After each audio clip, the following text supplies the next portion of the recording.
So this is a first. Today on this podcast, you get to hear inside one of my starting point sessions because this client of mine, she had extra time left over because she did a package with me and she's getting recurring calls for longer accountability. And she asked me this amazing question about where I find or if I even need accountability anymore with where I'm at in my journey. So you get to hear my answer to her question, a little bit of encouragement about the timeline that it takes on motherhood to make these changes in your habits, and just encouraging her to stay the course with what she's doing, with what she's implemented in herself, in her own journey, in her life, through these starting point sessions. So I do want to let you know that if you want to grab one of these, this is kind of like where we just hang out. You get 45 minutes with me. If you just do one call, if you do a package of 3, you get 3 45-minute calls with me. And that first one, we really dive in. We use all 45 minutes. But on the subsequent ones, we're checking in. I'm getting your accountability check, and we're seeing where you're at. We're pivoting if we need to, or pursuing a new stepping stone in your journey. And we get a little bit of time to just hang out and chat at the end. And that's what we were doing on this call. So you get to hear this awesome, seriously, when she asked me the question, I was like, can I make this a podcast episode, girl? Because it's good. And it was so good. So she asked, where do I find my accountability? Me, personally, Liz, where does my accountability come from? Do I even need it at this point in my journey? And what does it look like when it comes to different areas of your life and getting accountability? Like, where does accountability actually come from? Is it always a group, or does it come from other areas too? So we talk about all that today. It was an amazing 10 minutes Q&A at the end of our call there. And if you want to grab one of these, I only have about 8 to 9 spots per month because, again, it's time on my calendar and your calendar. So there's only a limited amount of spots per month. If you want to book one of these, hang out with me for 45 minutes. And the real important part is the fact that you're going to figure out exactly where you need to start on your postpartum journey to losing weight. We're going to figure out, should you start with workouts? Should you start with nutrition? Should you start with mastering your routine and your schedule? Like, where do you need to focus on first? Because if you try to focus on all of it at once, you're going to fall off. You're going to get frustrated. It's going to feel complicated. And you're going to get on that roller coaster that no one likes to ride. So book your starting point session at thetoughlovemom.com/coaching. If you're like me and you prefer to just go to the show notes, if you scroll down, you'll see the link to the booking page as well. You'll go straight to my website and you'll get to see all the information, the pricing, and my availability. So you can book your starting point session and figure out exactly where you need to start, what one simple habit that is going to become just part of who you are, what you need to start with, so you can make your postpartum weight loss journey simple, so you can do it with consistency, and so you can truly make this a lifestyle change. So let's get into her question.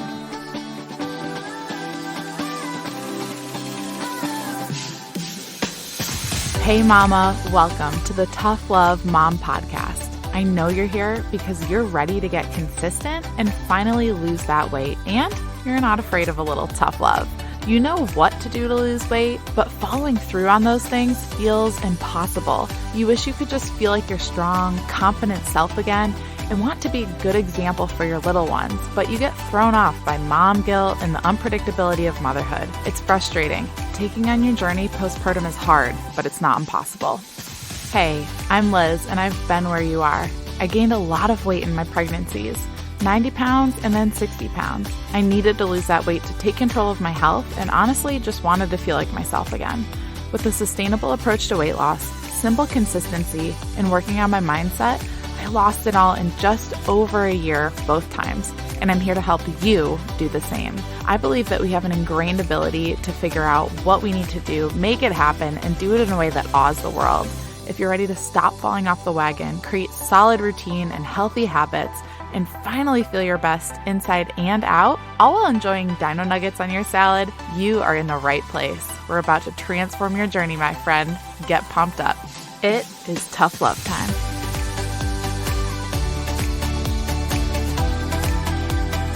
Any questions or things you want to chat through or anything else? I don't think so, other than just someone like you who I find your Instagram and stuff very inspiring and motivating. But for yourself, because I feel like as soon as I have accountability, it makes a huge difference.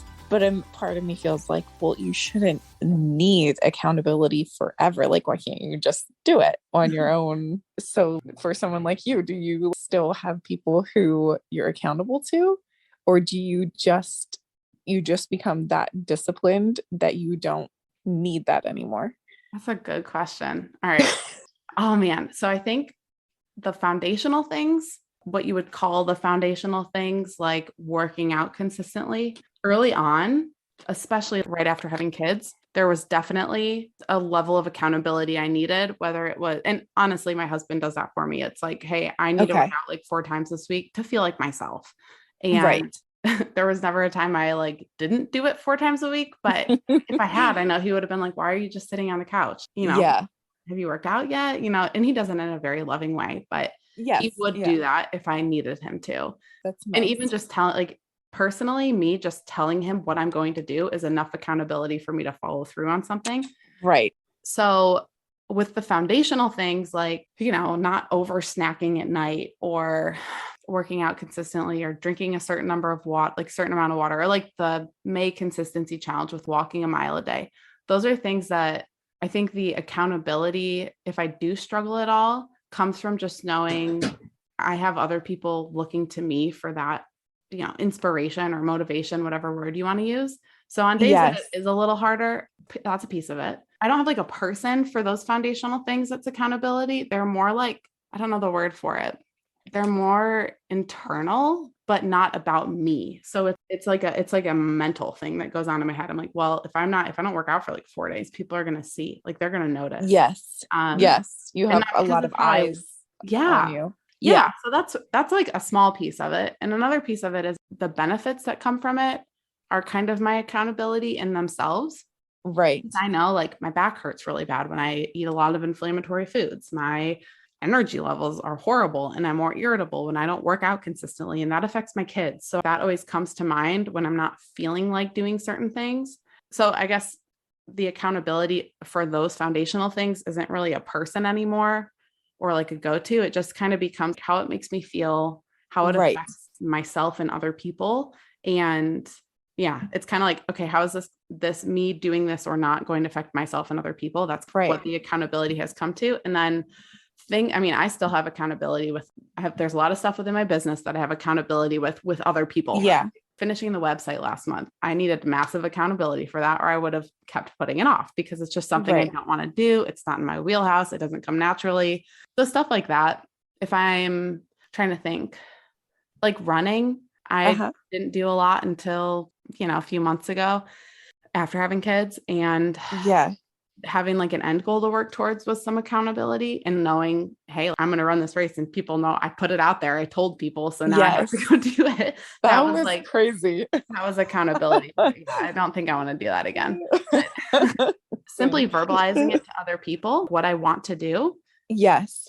Yeah. Yeah. That's really what it becomes. And it doesn't have to be, posting about it on social media. It could genuinely just be telling your husband or telling a close friend or telling your kids. Yeah. They are great accountability, believe me. Yeah. So. Yeah, thank you. I was just kind of curious, and because sometimes I'm like, I know accountability, it does its job for me. Mm-hmm. But I'm just like, oh, come on, you should be able to just do it. But I can see that, especially till you get it, till it's all a part of your life, like actually, that you may not need an actual person or something or group to hold you accountable so much. Because I used to work out a lot and I loved it, and it was a part of my life. I didn't feel like I needed accountability for that, but now it's not. So it would have to be again to get back into it. Yeah. Yeah. And that's the accountability I needed to work out consistently after having kids, was telling my husband. It was sharing about it with other people, with other friends, obviously on social media. But the biggest factor was being like, hey, Casey, I need to work out 4 times this week to just kind of get back into this. And there's going to be days I don't feel like it. And I would tell him, I really don't feel like doing this right now. And he'd be like, well, just go do it. And it will feel better. And that's really where it starts. And just knowing where to start too is so huge, which is why it's so helpful that you're doing this for yourself because you can go, okay, I'm Yes. confident that I'm starting in the right place and I will follow through and then I can move forward, you know? Yeah, for sure. You'll get to the point where it becomes very internal and you realize, okay, what's this doing for me? How does this affect other people? That's motivation enough in itself. Like you get to that Yes. point. It just takes time. Yeah. Because so often I'm like, I know almost precisely what I should be doing. It's just that I didn't feel like I had it in me to actually do it. Yeah. But you do. You do. If you've done it Yeah, before. I do. I just need to dig it back out. Yeah. Well, and with motherhood, it looks so different. Like it looks so much different than it ever did before having kids or before having a second. I mean, it's so different every time. Yeah. I think that was a big thing, a big part. Totally. I'm telling you, that was so fun getting to just talk at the end there. Not only because as moms, we need that connection, don't we? We need that connection with other human beings. So it's an honor to get to serve those of you who are my clients already on these one-on-one starting point sessions. But man, it is so important, I think, to realize that what we see and think of as like standards in health and fitness, like accountability, workouts, nutrition, mindset, all these things, they're very nuanced. And there's so many different pieces and layers and things that weave into it that we don't really think of until we just take a second to stop and think, right? Like for me, I didn't realize today until we started talking that a lot of my accountability is not outward. It's not from other people. Maybe that's because I'm more of an introvert, but it really is inward.